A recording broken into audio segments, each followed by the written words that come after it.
మనం భగవంతుడి అనుగ్రహం కోసం ఎన్నో దీపాలు వెలిగిస్తూ ఉంటాం. అయితే పరమేశ్వరుడి దగ్గర వెలిగించే నారికేళ దీపం అద్భుతమైన ప్రయోజనాలను కలిగింపజేస్తుంది. కార్తీక మాసంలో వచ్చే ఏ సోమవారం అయినా సరే ఈశ్వరుడి దగ్గర నారికేళ దీపాన్ని వెలిగిస్తే లక్ష్మీ కటాక్షం కలుగుతుంది, శివానుగ్రహం కలుగుతుంది. అన్ని సమస్యలు కూడా తొలగింపజేసుకొని శివానుగ్రహానికి పాత్రలు కావచ్చు.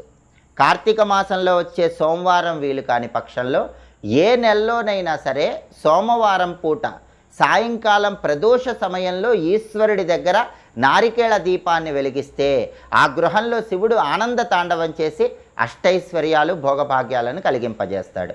ఈ నారికేళ దీపాన్ని ఎలా వెలిగించాలంటే కార్తీక మాసంలో వచ్చే సోమవారం కానీ లేదా ఏ నెలలో వచ్చే సోమవారం అయినా సరే ప్రదోష కాలంలో సాయంకాలం పూట పరమేశ్వరుడి చిత్రపటానికి గంధం బొట్లు కుంకుమ బొట్లు అలంకరించాలి. లేదా శివలింగ